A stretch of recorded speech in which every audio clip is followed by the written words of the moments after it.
8월 13일 금요일 아침 기도에 오신 여러분을 환영합니다. 오늘 우리가 함께 나눌 말씀은 이사야서 64장 5절에서 12절 말씀입니다. 다 함께 말씀 읽도록 하겠습니다. 주께서 기쁘게 공의를 행하는 자와 주의 길에서 주를 기억하는 자를 선대하시거늘 우리가 범죄함으로 주께서 진노하셨사오며 이 현상이 이미 오래되었사오니 우리가 어찌 구원을 얻을 수 있으리이까. 무릇 우리는 다 부정한 자 같아서 우리의 의는 다 더러운 옷 같으며 우리는 다 잎사귀같이 시들므로 우리의 죄악이 바람같이 우리를 몰아가나이다. 주의 이름을 부르는 자가 없으며 스스로 분발하여 주를 붙잡는 자가 없사오니 이는 주께서 우리에게 얼굴을 숨기시며 우리의 죄악으로 말미암아 우리가 소멸되게 하셨음이니이다. 그러나 여호와여, 이제 주는 우리 아버지시니이다. 우리는 진흙이요 주는 토기장이시니 우리는 다 주의 손으로 지으신 것이니이다. 여호와여, 너무 분노하지 마시오며 죄악을 영원히 기억하지 마시옵소서. 구하오니 보시옵소서, 보시옵소서. 우리는 다 주의 백성이니이다. 주의 거룩한 성읍들이 광야가 되었으며 시온이 광야가 되었으며 예루살렘이 황폐하였나이다. 우리 조상들이 주를 찬송하던 우리의 거룩하고 아름다운 성전이 불에 탔으며 우리가 즐거워하던 곳이 다 황폐하였나이다. 여호와여, 일이 이러하거늘 주께서 아직도 가만히 계시려 하시나이까. 주께서 아직도 잠잠하시고 우리에게 심한 괴로움을 받게 하시려나이까. 아멘. 오늘 본문은 이사야 선지자의 탄식 시입니다. 현재의 상황은 바벨론에 의해 멸망되기 전 이야기지만 이사야 선지자는 바벨론에 의해 멸망당할 하나님의 백성들의 미래를 선포하고 있습니다. 그리고 이제는 그 암울한 상황을 놓고 하나님 앞에 탄식하며 기도하고 있습니다. 이사야 선지자는 자신을 비롯한 이스라엘 백성들이 하나님 앞에서 지금 어떤 모습인지 솔직하게 이야기합니다. 5절입니다. 주께서 기쁘게 공의를 행하는 자와 주의 길에서 주를 기억하는 자를 선대하시거늘 우리가 범죄함으로 주께서 진노하셨사오며 이 현상이 이미 오래되었사오니 우리가 어찌 구원을 얻을 수 있으리이까. 하나님은 기쁘게 공의를 행하는 자, 주의 길에서 주를 기억하는 자를 선대하시는 분이십니다. 그런데 이스라엘 백성들은 그렇지 않았습니다. 그들은 하나님께 범죄하였고 하나님의 진노를 샀습니다. 심지어 그런 현상이 이미 오래되었다고까지 말합니다. 다시 말해 하나님의 백성임에도 불구하고 하나님 앞에 범죄하였고 심지어 제대로 된 회개도 없이 오랜 시간 동안 그 길을 돌이키지 않았다는 것입니다. 그러면서 이사야 선지자는 이렇게 고백합니다. 우리가 어찌 구원을 얻을 수 있으리이까. 이사야 선지자가 보기에 이런 말이 나올 정도로 이스라엘 백성들의 상태가 매우 심각하다는 것이죠. 계속해서 6절입니다. 무릇 우리는 다 부정한 자 같아서 우리의 의는 다 더러운 옷 같으며 우리는 다 잎사귀같이 시들므로 우리의 죄악이 바람같이 우리를 몰아가나이다. 이사야 선지자는 계속해서 하나님 앞에서 이스라엘 백성들의 모습을 설명합니다. 우리는 다 부정한 자 같다. 우리의 의는 다 더러운 옷 같다. 우리는 우리의 죄악의 바람에 시든 잎사귀처럼 날아간다. 7절입니다. 주의 이름을 부르는 자가 없으며 스스로 분발하여 주를 붙잡는 자가 없사오니 이는 주께서 우리에게 얼굴을 숨기시며 우리의 죄악으로 말미암아 우리가 소멸되게 하셨음이니이다. 하나님의 백성임에도 불구하고 이스라엘 백성들 중에는 주의 이름을 부르는 자가 없습니다. 또 스스로 분발하여 주를 붙잡는 자도 없습니다. 이사야 선지자는 이스라엘 백성들이 오랜 시간 동안 변함없이 하나님 앞에 죄를 지은 결과 하나님께서 자신들을 향했던 얼굴을 숨기시고 진노하실 것을 이야기합니다. 5절부터 7절까지 이사야 선지자는 하나님의 눈으로 이스라엘 백성들을 바라봤습니다. 하나님께서 원하시는 백성의 모습은 기쁘게 공의를 행하고 주의 길에서 주를 기억하는 것인데 하나님의 백성이라 불리는 이 이스라엘 백성들은 어떻게 우리가 구원을 얻을 수 있을까라는 고백이 나올 정도로 오랜 시간 동안 회개하지 않고 하나님 앞에서 범죄했습니다. 하나님의 이름을 부르는 자도 없고 하나님을 붙잡기 위해 애쓰는 자도 없었습니다. 그 결과 이스라엘 백성들 앞에 놓여 있는 것은 하나님의 외면하심과 그분의 강력한 진노였습니다. 사실 오늘 본문 속 이사야 선지자의 이 탄식시, 탄식의 기도는 여기서 끝이 나는 것이 맞습니다. 이스라엘 백성들이 앞으로 받게 될 이 진노는 오해의 결과이거나 과한 처벌이 아니기 때문입니다. 그 누가 봐도 큰 잘못을 저질렀고 반성하지도 않고 돌이킬 생각조차 없이 계속해서 그 죄를 지었기에 지극히 당연한 결과입니다. 심지어 같은 백성인 이사야가 봐도 구원의 가능성이 전혀 없다고 말했습니다. 그렇기 때문에 앞으로 다가올 절망스러운 미래에 대해 탄식하는 것으로 이 시가 그리고 이 기도가 끝나는 것이 자연스러운 모습입니다. 그런데 이사야 선지자는 자신의 기도를 여기서 멈추지 않습니다. 8절입니다. 그러나 여호와여 이제 주는 우리 아버지시니이다. 우리는 진흙이요 주는 토기장이시니 우리는 다 주의 손으로 지으신 것이니이다. 8절 앞부분에서 나온 이제 주는 이라고 적혀 있는데 원어의 표현에 따라서 이 부분을 지금도 주는으로 보면 조금 더 자연스럽게 8절을 이해할 수 있습니다. 다시 한번 8절 봅니다. 그러나 여호와여 지금도 주는 우리 아버지시니이다. 우리는 진흙이요 주는 토기장이시니 우리는 다 주의 손으로 지으신 것이니이다. 그러나 라고 시작하는 이 8절의 앞부분은 앞의 내용과는 전혀 다른 내용의 기도가 될 것임을 암시합니다. 지금도 주는 우리 아버지시니이다. 이사야 선지자는 이전과는 전혀 다른 분위기의 기도를 이어가면서 그 시작에 하나님이 지금도 우리 아버지이심을 강조합니다. 그리고 이어서 5절, 7절에서 그러했던 것처럼 8절, 9절에서도 하나님 앞에서 이스라엘 백성들이 누구인지 설명합니다. 우리는 진흙이다. 하나님은 토기장이시다. 우리는 다 주의 손으로 지음받은 존재이다. 지금까지 이사야 선지자의 기도를 정리해보면 다음과 같습니다. 하나님, 우리가 하나님 앞에 아주 오랜 시간 동안 회개하지 않고 계속해서 범죄하였다는 것을 잘 압니다.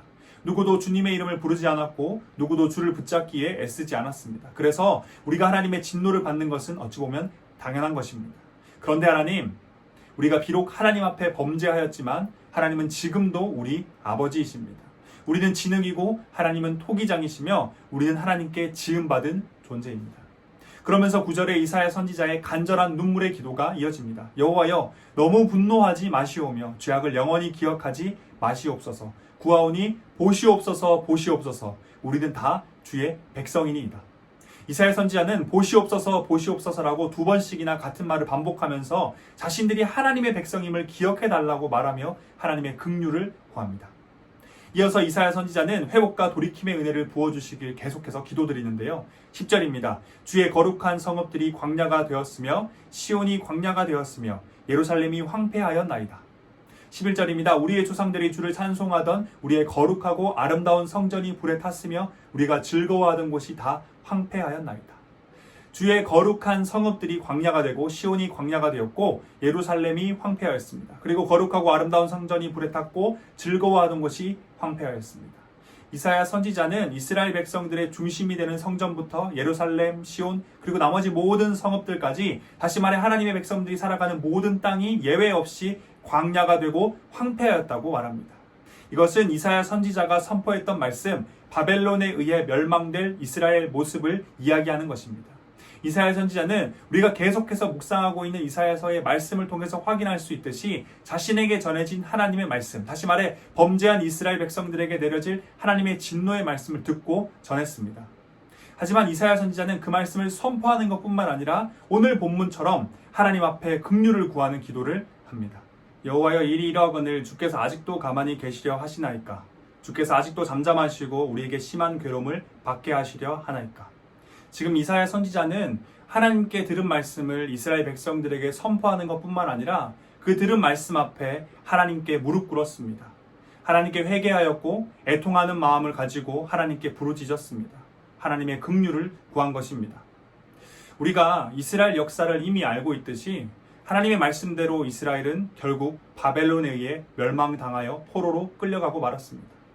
이 역사적인 사실은 이사야 선지자의 그 간절한 기도, 애통한 기도가 있었음에도 불구하고 나머지 이스라엘 백성들은 하나님의 예언, 그들의 죄로 인해 진노가 내려질 것이라는 그 이사야 선지자의 선포에도 불구하고 끝까지 하나님 앞에 회개하지 않았다는 사실을 잘 보여줍니다.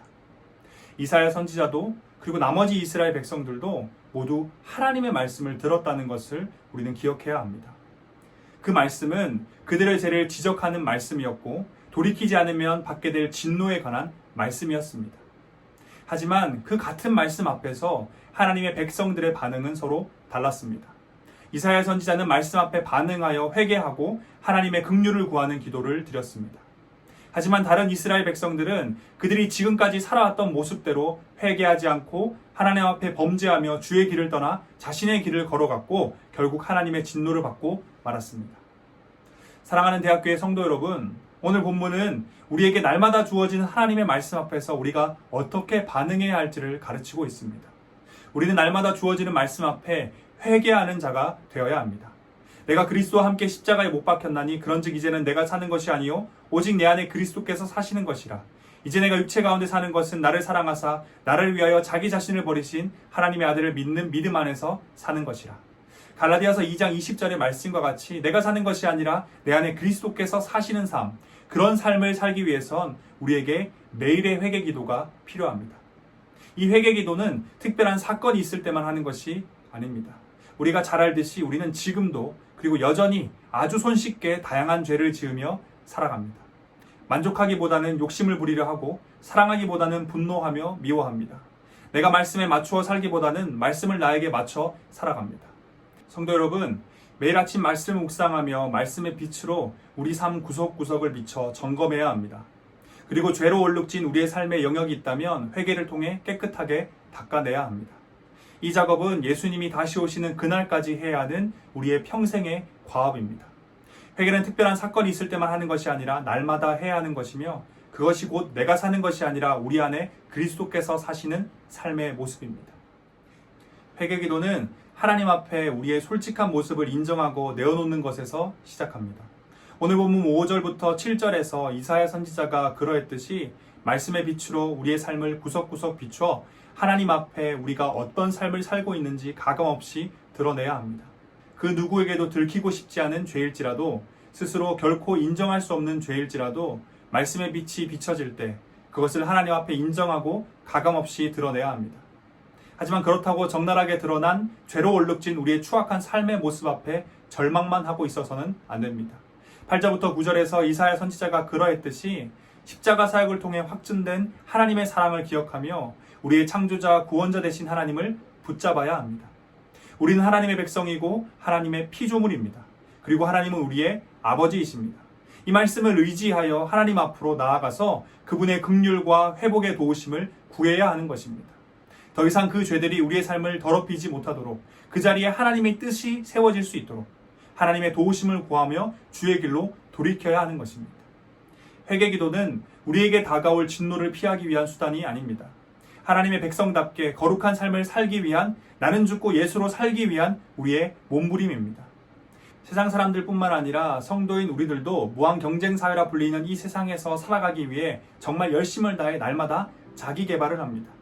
스스로를 발전시키며 경쟁력을 가지기 위해서 바쁜 일상 가운데도 강의를 듣고 운동을 하며 다양한 활동들을 통해 경험을 쌓아갑니다. 그런데 하나님께서도 성도인 우리에게 성도로서 자기 개발을 하길 원하십니다. 다시 말해 성화되길 원하십니다. 예수 그리스도의 십자가의 은혜로 구원받았으니까 끝난 것이다.